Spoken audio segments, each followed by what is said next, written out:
All right, everybody, Antique Motorcycle Revival, and working on the 57 Panhead, converting it over to tank shift, and been learning quite a bit on the transmissions where Morris is working on that, and I'm going to try to get a video on some of the things that you wouldn't have thought about, you know, when building those trannies. Morris is really good on them, and so anyway, I'm here on this side of it, just pedaling when I get time. I've not had a lot of time lately, but I want to show you a little bit about what I was doing so far. I changed out the clutch basket that I got from Mark, and I cleaned everything. I just kind of put it together a little bit. I wanted to make sure that everything was going to move freely, you know, like all of my, as far as my fiber disc, metal disc, or whatever, they were going to move. You don't want them to be kind of, and so with the new basket, a different basket, I cleaned everything really good and just slid it all in there and put it together so that make sure that it's going to be releasing good and stuff like that. I've got a little retainer, a little plastic retainer that goes in that ordered. It should be here today, I think.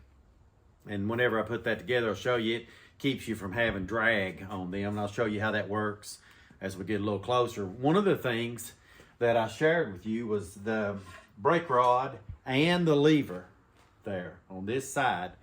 Yeah, I don't know if she can get a picture of how wore that is. But anyway, this rod is wore about half in two, and I only had about maybe 1/8 of an inch on the lever there. So I'm gonna get her to come over here and let me show you what I was up to.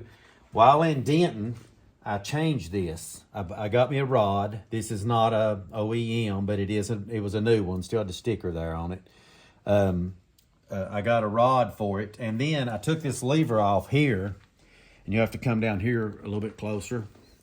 But I welded it up on both, welded it all the way through, ground it down, and re-drilled it. So you can see now I have plenty of meat on each side, and I don't have to worry about it. And so I just kind of put it together a little bit, and just to see how it was going to work. And then over here on this side, I've got everything adjusted. When I first got this pan, almost everything on it was wore. So I've got the brakes, as far as the brakes went, it seemed like the rear brakes. But I've got it now. You can see, well, it is really working good now. Everything is snug. There's not a bunch of movement on it, and and I got these floorboards here from at Denton, and I'm changing out the older ones. I brushed them off there a little bit, and I'm gonna get a little rusty crusty going on them so they suit the bike. I've already got a lot of the shine off there, but anyway, I want to put them on there, and I got me a breather while I was there. I'm gonna change the oil again. I'll show you what I did on the breather. It's interesting. The cabbage cutter, cheese shredder, whatever you want to call it. The cabbage cutter here, I'm gonna put that on the back of it. I took the front wheel off of it, cleaned the brakes, put the stars on there, as you can see, and got that going.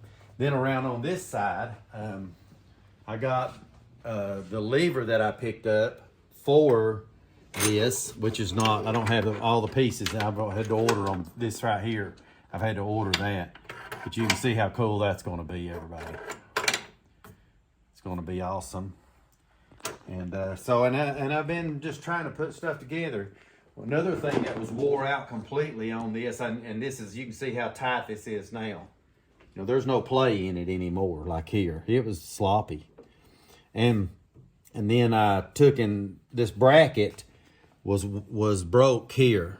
When I first got the bike, I welded it from underneath, and it held all that time because I didn't want to take the tranny out. And then I got the opportunity to V that out and weld that in a little bit. I don't have the prettiest weld because all I've got is a wire feed on that or a stick welder. I want to buy a TIG here in the probably next couple months. I'm going to buy a TIG and start trying to learn that a little bit because it just works so much better and looks better.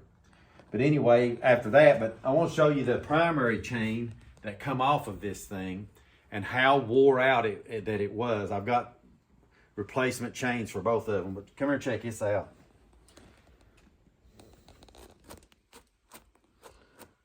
That, my friends, is gone.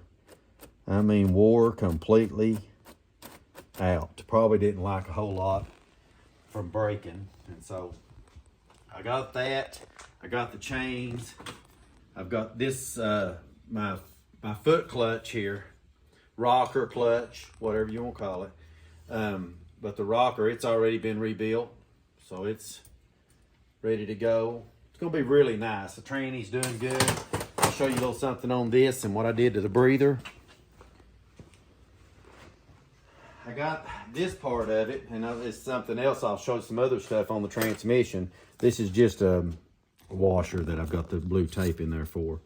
But I put a spacer in that. This barrel had 66 thousandths of play back and forth. You think about how you have to set those transmissions with your you know, engage everything for your top hats and everything for your forks to be exactly right, like 1 to 5 thousandths or something. If this thing's moving back and forth 66 thousandths, then it, I mean, it's kind of defeats the purpose. And so took it apart, all this, cleaned it real good. I don't have it timed yet. I'm going to get over to Morris's and do that. But it found a spacer to put in there, and so it's, you know, it's working the way that, you know, and it doesn't have play in it, even though it's free. It doesn't have, but just, I mean, you can, I don't even know if you can barely feel anything really side to side. So I got that all cleaned up, ready for it. I'm putting Andrew's forks in it. Really good stuff. James gasket kit. I've got some, you know, just some parts for the tranny, and we'll make a video on that whenever we get close. I got this, picked this up at Denton. Didn't have one, you know, for it. So I thought about it one time, taking buying the foam type. You can buy replacements and they probably do take a lot less dust in that way and stuff, but they also catch on fire on you. So I didn't want that. So I just, I put the original style in anyway. And I sprayed it with that stuff. You know what, the K&N, you know, when you change you recharge your filters, they call it, or clean them out, rinse them out, and then spray the oil. Well, I thought, well, that oil serves the same purpose in this, and so I've penetrated that oil with it really good. You can see it's getting on my fingers here, and that'll probably help get some of that dust off of there.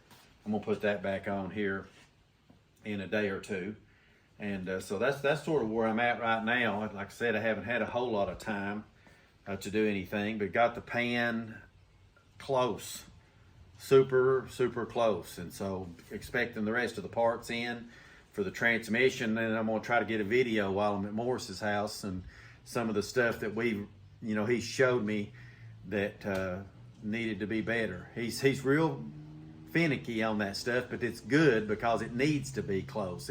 You don't have a lot of room in them transmissions back and forth to play around. If you get out of too much distance going on any kind of in play or between your gears, or if it's not lined right, any of that kind of stuff, they won't shift right. So I'm confident that it's going to be in good shape and everything. So there we are, and Antique Motorcycle Revival. I appreciate everybody that's liked and subscribed to the channel, and a whole lot, and we're just going to keep plugging along on this. Hope to get another video out maybe here in a day or two on the tranny, and be back on the Panhead tank shift, ready to go.